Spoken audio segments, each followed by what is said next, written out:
jangeen jëf ci ànd bi ak télévision Futurs Médias xibaaru marax yi ponk yi ca gën a fës cawlaan ne kur ca permanence bu parti démocratique bu Sénégal li ko waral nag ki nga xamante ni moom moo jiite kuréel yi jàppale Karim Wade moom nag lanu lankal présidium ba ndax neenu dafa tardé ci kanam tuuti daana jokko ak Ibrahima Kane maître Abdoulaye Wade mi langaamu ci candidature bu Karim Wade ne du ba taskatu xabaar bi nag xamee ci wàllu politique di Ibrahima Bakhoum moom nam ko jàngatee rek mooy secrétaire général bu PDS la muy xeex rek mooy bépp ndigg sërëx mbaa gàllankoor bu nu lala rek kii di Karim Wade mu mën fee jógee Sénégal yi tamit àdduna nu ci mbir moomee coow li ci parti démocratique bu Sénégal nee na nag dugguleet waaye lépp rek ñi ngi ko wékk ci ndoddu Karim Wade ndax nee ñu lépp mooma ci fàttali amoon na ay responsable yu mag yu bokkoon ci parti bi tey jii ñu jugee fi monté de ñu jege woon lañu maître Abdoulaye Wade beneen ponk ci biir xibaar yi muy permis à point yi ci Sénégal loolee nag ñu fas yéene ko rek yombal gannaaw nag Cap Karange bi ñu tëral waaye chauffeur si ñoom la ñu xam ne rek mooy groupe sanguin bi ci am nag bu ñu sanoon daal ñu yombal yëf yi prélèvement bi du ñu ca fay dërëm daanu wax it ci musée des civilisations noires Égypte nag may na Sénégal lu toll ci ñaar fukk ak ñeent ci pièces yu bàyyi ko fële ci musée du Caire tàggat yaram ak sunu gaynde ci wàllu basket fukk yaak ñaar kon xam nañu leen ñu war a teewal Sénégal ci jongante ba ci Espagne 2018 mbette rek am ci ndax kii di Ndeye Sène foogoon nañ ni dana ci bokk waaye kon bokkul ci boobee équipe mbokk yi ponk yaa ngi nii yaatal gi léegi-léegi.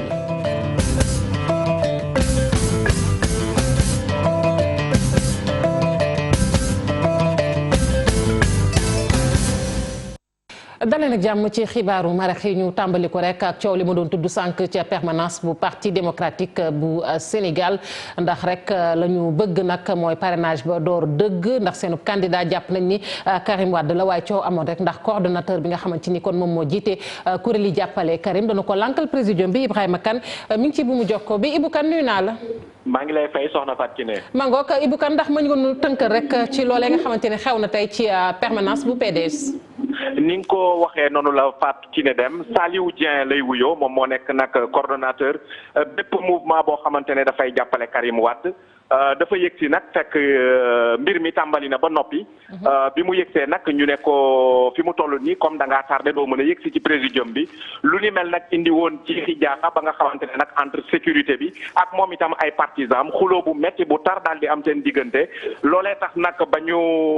cérémonie bi maanaam di gën a tiré en longueur looloo tax sax ba fi ñu toll nii maanaam yëf yi yembagul wante nag biñ ci defee ay jéego yu ndaw après yëf yi delluwaat na nag ci yoon ñu wéyal cérémonie de parrainage bi comme niñ ko xamle nag PDS kon li maître Abdoulaye Wade xamle ci loolu la ñu taxaw ci loolu la ñuy wéy maanaam seen candidat Karim Wade lay doon tey Karim Wade lay doon ëllëg lu ni mel nag mën nga ko seetlu boo yegsee ci permanence bi rek ndaxte booy xool permanence bi ngandam maamu banderole boo xamante ne photo Karim Wade ak photo Abdoulaye Wade teg ca itam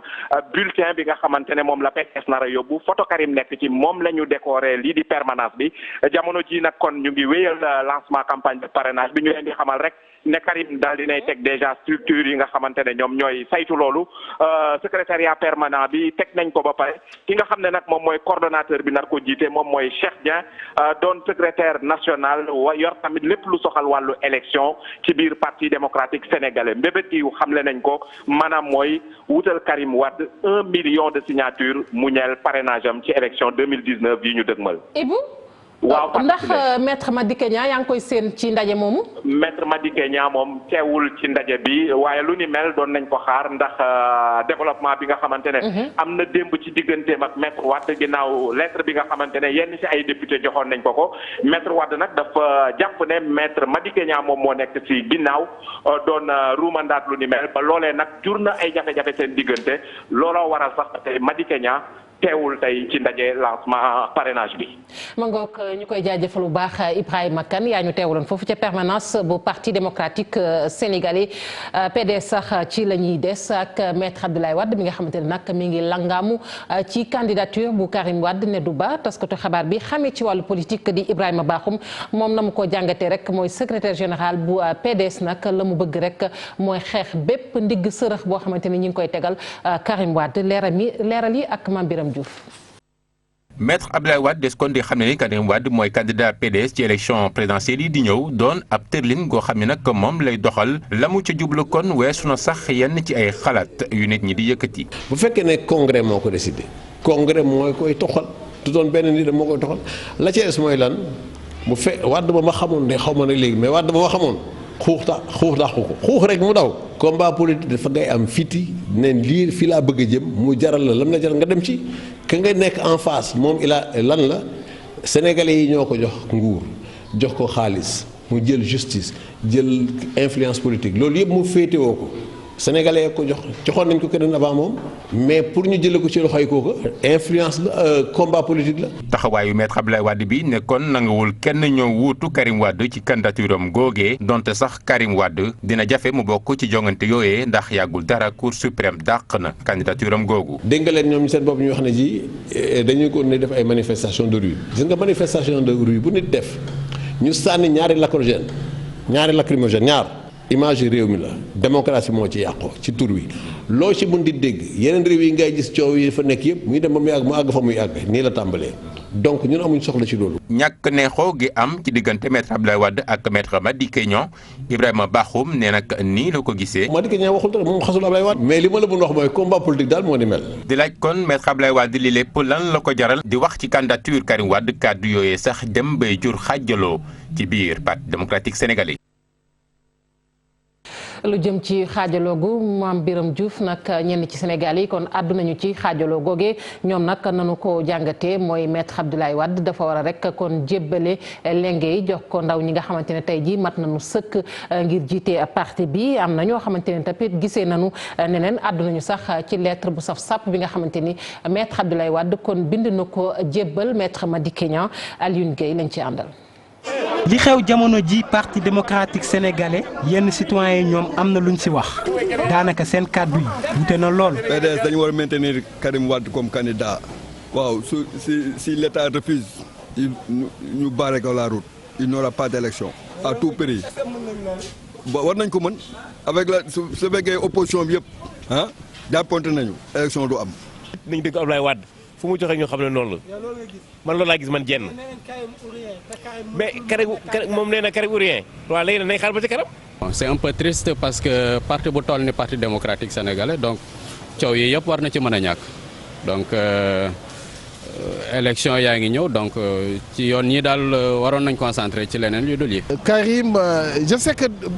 mënut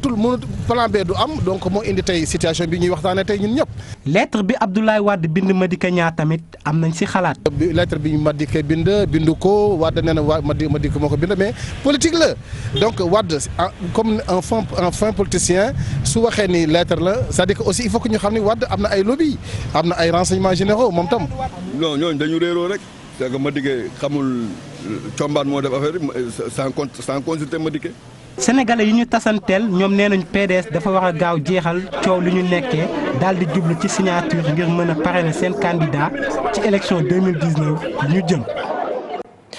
coow loolu Alioune Gueye nag nee nañ du kenn ku dul Karim Wade lu jig njaak mooma tey jii bu parti démocratique tasee moom la waaye coow li sax bu ñu seetloo dugguleet ndax ci fàttali am na ñoo xamante ne ay responsable yu mag la ñu woon ci parti bi yàggoon a ànd ak maître Abdoulaye Wade ñu bari nag jógee ci parti bi du dara rek lu dul coow li nga xamante ne dafa yàgg Chérif Dia dikk ak ñun ci njàngat li. PDS yëngatu dina parti démocratique sénégalais lañu wax wante dafa mel ni ci jëfinu moom démocratie xaw na fa manqué ndax ni ko Abdoulaye Wade yoree moom Pape bi soppi ñu jàpp ni moom mooy constante di bu ministre des ay variable lan ba mu des Karim Wade mi nga xamante ni ñu ngi ko tabbu mu nekk candidat parti bi ci atum 2015 biñ koy waaj a teg daan ca CREI yi muy stratégie boo xamante ni dafa mel ni doxul ndax terewul cour de répression de l'enrichissement illicite daan ko juróom-benni atu kaso ak téeméer ak fanweer ak juróom-ñetti milliards yu muy fay nguur ak Sénégal ginnaaw loolu nag PDS ñoom ŋànk fi ŋànk ne amul benn plan bu dul Karim Wade plan B amul mu jóge fa ñu daal di koy jégal mu dem ca Qatar wéy teg loxo ci parti bi di ko yoree foofa jël ñi nga xamante ni ñoo ko jegee daal di leen di jox ay ndomba tànk ci comité directeur bu parti démocratique sénégalais doxalinu parti bi nag neexul ñenn ci cadre yi ku mel ni Modou Diagne Fada ak i ñooñam ñu daal di sàkku ci Abdoulaye Wade rek mu daal di xoolaat parti bi mu mel ni loolu njuumte la ci ñoom ndax dañ leen a dàq jàpp ni dañoo wor te daal di lëkkaloo ak seen noon di Macky Sall.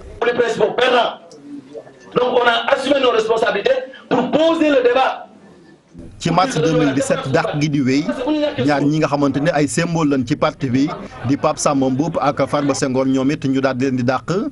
Abdoulaye Wade bi mu defee loolu nag ñoom ñu daal di ne rek doomam moom moo nekk ci ginnaaw lu ni mel di Karim Wade. mu mel ni ñu jóge ci parti bi yëpp ci atum 2012 ñii ndax Karim Wade ñii seen coobare bopp ñenn ñi ber nañ seen daaray bopp ñi si des daal di fekki Macky Sall jàppale ko moom Macky Sall mi nga xamante ni Karim Wade it moo tax mu daal di démissionné woon ci PDS ci atum 2008 ginnaaw bi mu ko convoqué loo ci assemblée nationale ngir saytu rek yorinam ci ANOCI yi ñu bëri jàpp ni moom moo tax diggante bi ñagas diggante baayam ak ki nga xamante ni moom mooy maître Madické Niang jege woon lool njaboot gi.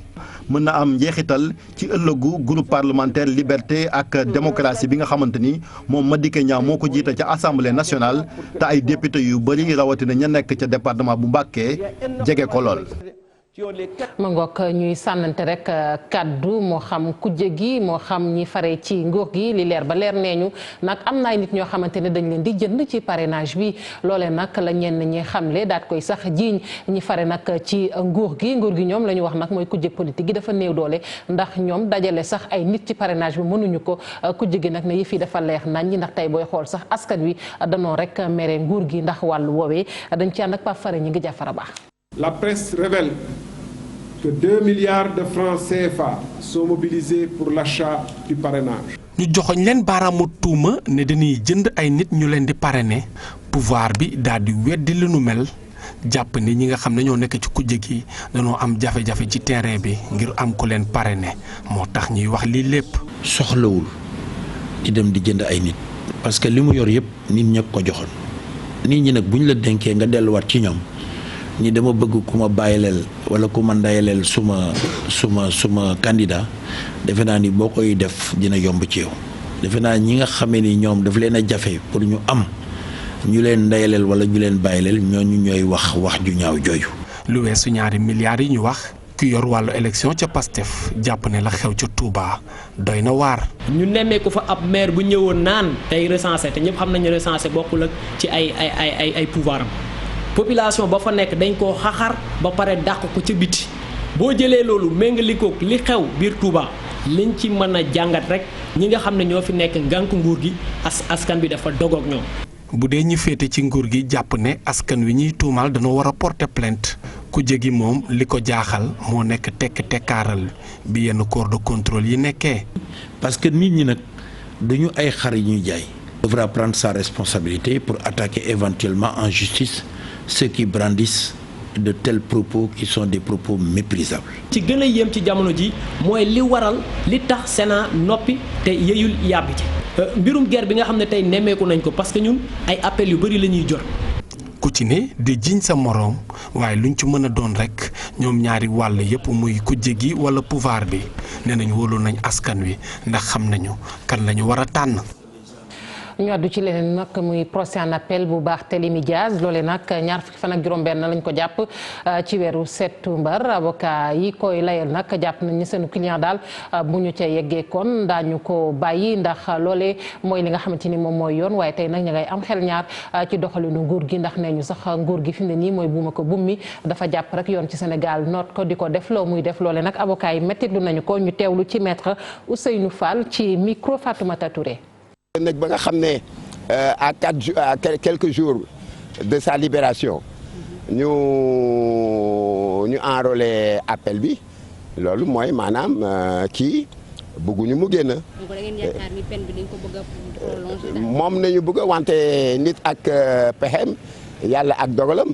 parce que du moom rek moo fi nekk du moom mooy jël décision yi am nañu ay juges yoo xam ne Souleymane Teliko wax na ko démb. yoo xam ne ñoom ñu ngi afficher encore seen détermination pour démarquer pour influence exécutif yi ak influence yu religieux yi ak influence borom xaalis yi donc ñun am nañu yaakaar parce que moom préoccupation mooy rencontrer aussi ñun préoccupation avocat yi donc loolu nañuy xeex loolu ñuy œuvrer pour une justice indépendante normalement le 30 vers war na génn fin du mois. ñu dellu wax rek ci permis point yi bi yoon nag ak matuwaay biñ ci jël ngir nag gën koo yombal chauffeur si bokk na ci li ñu duppee Cap Kaaraange ak la ci am nag lu ci mel ni rek groupe sanguin bi loole nag chauffeur si daal ñu ngi sàkku daal ñu yombal ko maanaam buñ leen di defal prélèvement ngir ñu xam fu nu bokk ban groupe la nu bokk buñ ca fay dërëm ndax léeg-léeg lañu cey génnee sax ñoom seen poche du ko attan dañu ci ànd ak Mbose Seck. gaare sa oto rang ngir déposer wala jël sa permis bu bees biñ duppee permis à point ànd na ak lu bees loolee di groupe sanguin biñ si boole te chauffeur yi rafetlu ko lool. dama gis ne Sénégal war na mën a changer un système sur beaucoup de choses maanaam si permis biñ juddoo ba léegi 1960 même permis lañ yor avec groupe sanguin bi nekk si biir c'est important ëllëg su accident amee balaa ñuy def prélèvement pour xool ban groupe nga bokk nga ñu xam ko automatiquement peut-être ça peut sauver des vies. suñ boole woon groupe sanguin bi si suñuy carte d'identité nationale doonoon na lu gën suñu sukkandikoo si chauffeur yi. permis li mu war àndal moom lu ñu waroon njëkkee ba pare. parce que groupe sanguin dugal nañ ko ci groupe sanguin population bi kenn ku ne daf ko war a am ci sa carte d'identité su accident amee par exemple wala oto bi dal ci kaw nit bon nit kooku bu ñu amul groupe sanguin bu fekkee loolu moo taxoon ñu dugal ci groupe sanguin problème la aussi. dawalkat yaa ngi sàkku ndimbal ci njiit yi ngir ñu yombalal leen prélèvement sanguin bi. li ma ci jot a seetlu mooy groupe sanguin bi daal mooy xaw a déranger ñu bari. surtout les taximans parce que boo leen waxee rek ñu ne groupe sanguin après loolu ça leur décourage quoi dañ ne da leen di sonal. bu ñu ko mënoon def gratuitement pour certains ça aurait facilité les choses dina doon gën a yombal affaire yi daal. bu fekkee ne état bi mënoon na ko jël en charge dimbale Sénégalais yi dimbale taalibe yi dimbale ñëpp bàyyi sa groupe sanguin bi ñu am fu ñu koy defalee gratuite wala ñuy fay sax 1000 francs symbolique wala 1200 am na ñu nga xam ne dégg naa ay 1200 1500 la ñuy fay. mais centre de transmission bi nga xam ne dañ fay maye deret gratuit ñoom ñu war ñu koo defal gratuit ñu dañu ko jaay. groupe sanguin bi ñu boole ci permis à point yu bees yi dalal na xelu chauffeur yi ndax dina tax ba su accident amee faj nit yi dina doon lu gën a yomb. directeur de cabinet bu jëriñ ji nga xamante ni moom la ñu dénk wàllu napp gi nag dalal na xel yi rek ci wàllu seet bi mu soxal nag kon nappkat yooyu nga xamante ne nag dañoo réeroon ci géej gi ci aser ji gannaaw nag ba ñaari gaal kon tasewoon rek ci géej gi lam ci xamle nag mooy lu soxal wàllu seet gi daal dinañ ko gën a dooleel àdduna nag ci leneen tamit mooy ñi nga xamante ne rek ndox mi dafa nangu seen kër fële ca Bargny ak ca Rufisque maanaam Tëngéej maanaam ñi nga xamante ni géej gee nangu seen i kër nee nañ nag ñi ngi jël ay matuwaay ngir wut fu ñu leen def ñu teewlu Abdou Ahmed Seck lay wuyoo ci micro Mambiram Diouf. ñu ngi ak famille yooyu di partager li nga xam ne mooy moment yu difficile yi ak douleur bi ñu am di leen xamal ni recherche yi ñu ngi koy continuer ba tey ñi nga xam ni ñoom ñooy la marine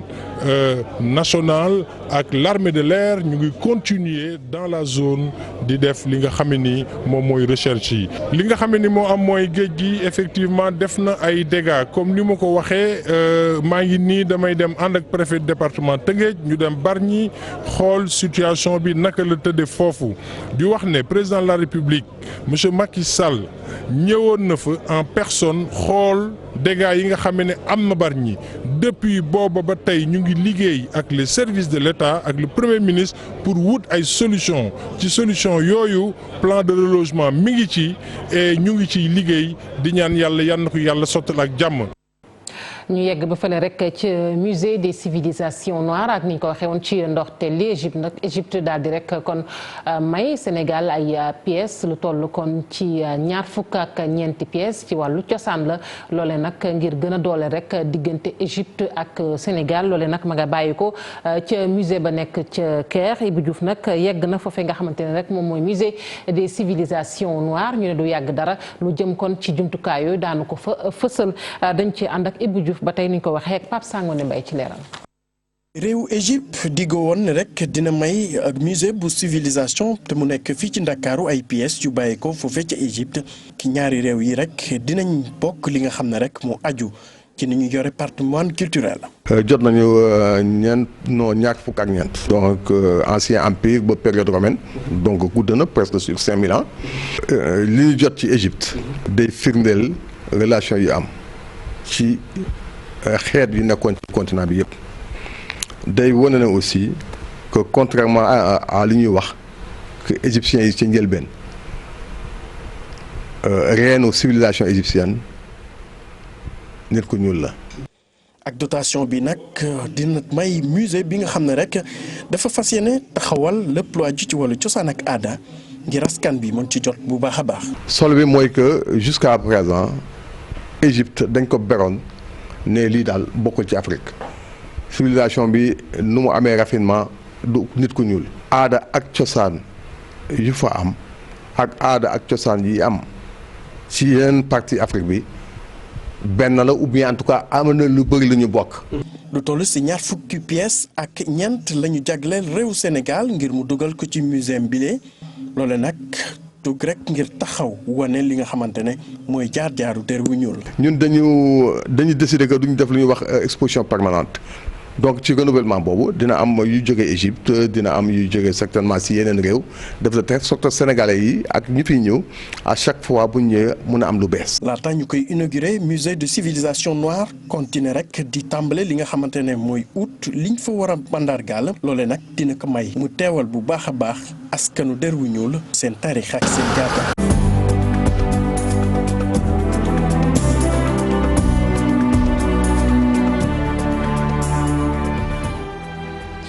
tàggat yaram ci lañu yegsi ak sunu gaynde yi ci wàllu basket muy jigéen ñi nag kon xam nañu rek fukk ak ñaar yi nga xamante ni ñoom ñoo war a teewal Sénégal fële ci Espagne ñeel nag kon jongante bu mag boobee championnat du monde la 2018 sélection boobu nag la cay mbetteel rek mooy Ndey Sène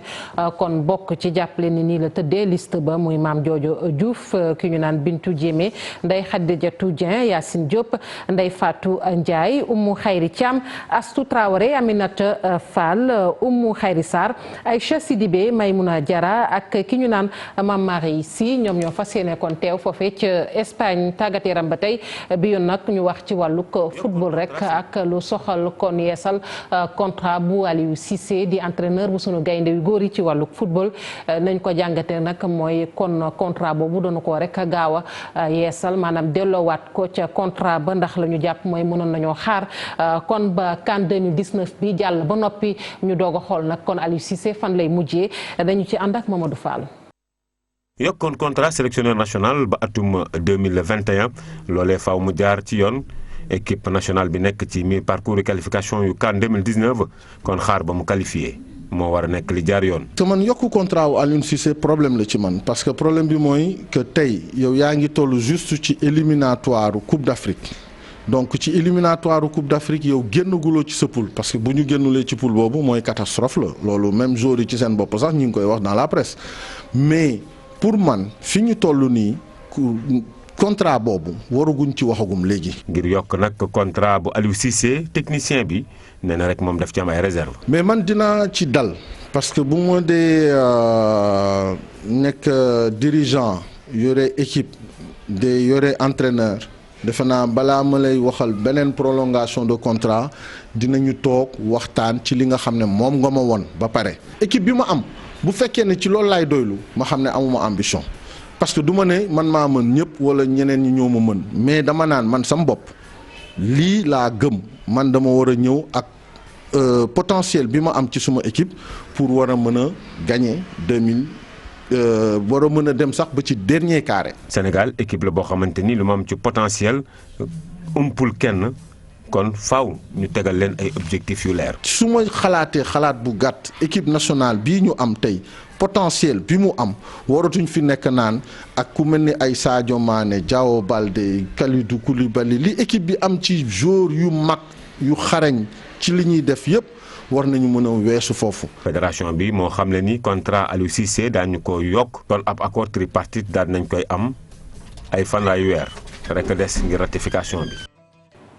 jërëjëf Mamadou Fall mbokk yi sant nañu leen gërëm leen ci kanam tuuti 20h Sara Cissé dina fi teew ngir faram-fàcce leen xibaar yi ci nasaraan jaa ngeen jëf.